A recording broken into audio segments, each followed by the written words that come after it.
Olá a todos, com grande alegria, nós começamos mais um propósito de leitura da Palavra de Deus, começando pelo livro de Gênesis. Então, quero convidar você a participar conosco dessa leitura. Serão 5 capítulos por semana. E você pode fazer o seu horário, você pode estudar no seu horário vago, mas não deixe de assistir, não deixe de estudar a palavra. Vou compartilhar a tela e nós vamos começar então o estudo de Gênesis, do capítulo 1 ao capítulo 5. Eu trouxe aqui então para vocês esse PPT, né? Que nos ajuda muito, né? Faz com que nós não só ouçamos, mas também vejamos, né? Algumas lições para nós. Então, é muito importante que nós prestemos atenção nos estudos. Vamos começar, então, com o significado da palavra Gênesis. Gênesis significa começo, e Gênesis é o livro dos começos. Desde o começo, Deus tem um plano redentivo para toda a humanidade. Ele usou várias pessoas. Nós vamos ver em Gênesis que Deus usou Noé, Deus usou Abraão, Deus usou José. Então, é o início de todas as coisas. Moisés é o autor de Gênesis, como também ele é autor do Pentateuco, que são os 5 primeiros livros da Bíblia. Então, Gênesis, Êxodo, Levítico, Números e Deuteronômio foram escritos por Moisés. Do capítulo 1 ao capítulo 4, nós vamos ler em Gênesis, quando você for ler, você vai entender como Deus criou todas as coisas e que Deus é a base de todas as coisas. Então, a palavra de Deus começa dizendo que no princípio Deus criou os céus e terra. Então, essa teoria do Big Bang, né? Que tudo veio de uma explosão. Não, Deus criou. Deus é o criador de todas as coisas, céus e terra. Lá em Gênesis 1, verso 3, diz que Deus disse: haja luz, e houve luz. Depois Deus separou a luz, que é o dia, das trevas, que é a noite. No segundo dia, houve separação entre águas e águas. Ao firmamento, Deus chamou céu. No terceiro dia, Deus separou a porção seca, que é a terra, do conjunto das águas, que são os mares. No terceiro dia, Deus criou toda a vegetação, as plantas, as árvores frutíferas, e cada uma delas conforme as suas espécies. Então, manga não dá maçã, não é? Abacateiro não pode dar uva. Então, cada um conforme a sua espécie. No quarto dia, Deus pôs luminares no firmamento, ou seja, no céu. De dia ele pôs o sol, à noite ele pôs a lua e as estrelas. No quinto dia, Deus criou os seres vivos nas águas e no céu, grandes animais, as aves, e houve fertilidade e multiplicação. Onde Deus está, a fertilidade. Onde Deus está, a multiplicação. No sexto dia, nós lemos lá do Gênesis capítulo 1, do 24 ao 31, nós lemos que Deus criou o homem. E no sétimo dia, Deus descansou. Essa prova do descanso de Deus nos dá uma lição, que nós também precisamos descansar. Ok? Então, aqui está um pouco do que Deus criou, né? Não dá para a gente colocar todas as coisas que Deus criou, mas aqui está também a forma como Deus criou o homem.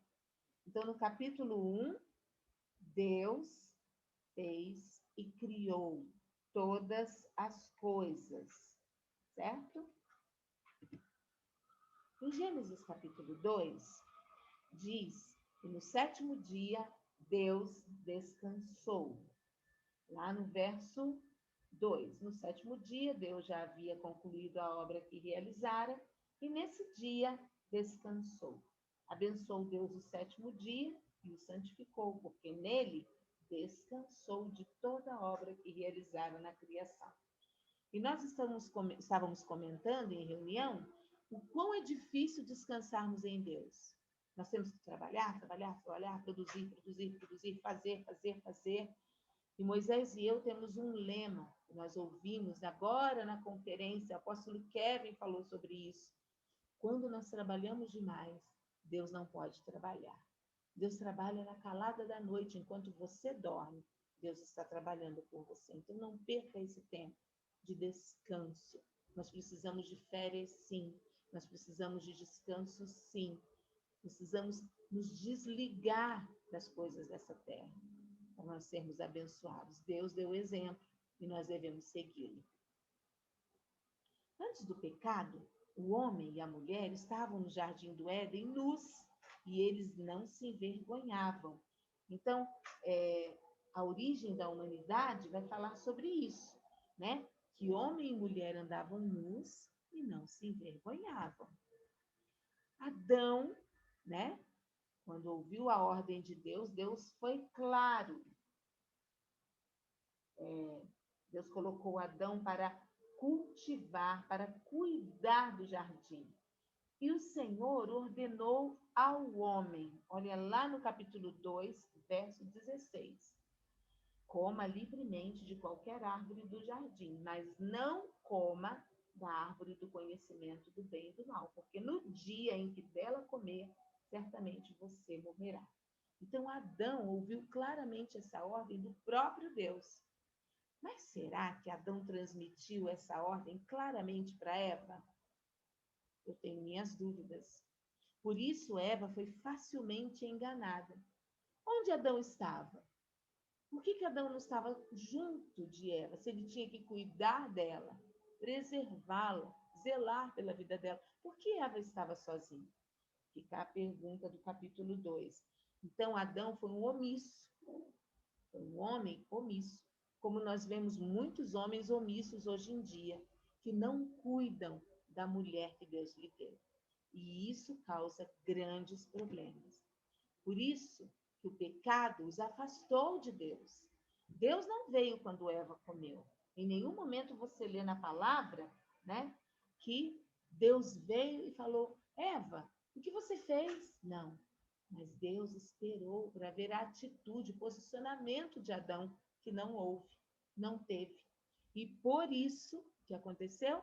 O pecado os afastou de Deus, a ponto deles serem expulsos do paraíso e nunca mais poderem voltar para lá. E é claro que esse pecado, né, nós vimos no capítulo 3, a consequência desse pecado, né? Eles foram afastados do paraíso. E no capítulo 4, nós vemos que esse pecado trouxe consequências também para a família de Adão e Eva. Caim matou Abel, porque Caim trouxe a oferta para o Senhor do fruto do trabalho dele, né? O que a terra produziu. Mas Abel trouxe a primícia, trouxe as primeiras coisas para o Senhor e Deus se agradou mais, né? Então, aí o pecado também trouxe consequência para a família. E é o que acontece hoje. Nosso pecado vai trazer consequências grandes e graves para toda a nossa família. Precisamos tomar muito cuidado e não pecarmos. Então vem Adão, Eva, Caim, Abel, e depois que Abel foi assassinado por Caim, nasceu um filho chamado Sete. Então aqui está a descendência de Adão, mas Abel já não existia mais. No lugar de Abel, né? Em lugar não, porque um filho não substitui o outro. Mas quando Abel faleceu, Adão e Eva coabitaram novamente e tiveram Sete. Então aqui está a genealogia de Adão. Adão, o significado dessa palavra é homem. Sete, o significado é apontado. Enos, mortal. Cainã, desgraça, pena, aflição. Maalalel, o santo de Deus. Jered, descerá. Enoque, ensinando. Matusalém, sua morte trará. Lameque, desesperado, sem esperança. E Noé, o significado da palavra Noé, descanso. Todos esses descendentes de Adão. Olha que coisa interessante, né? Lembrando que Adão e Enoque viveram um tempo juntos sobre a terra. Então, você vê que a genealogia de Adão foi perseguindo até Enoque. E Enoque também viveu na terra até Noé. Todos são descendência de Adão. Então, vocês viram hoje que, do capítulo 1 ao capítulo 5, nós aprendemos que Deus criou todas as coisas. E a criação, né?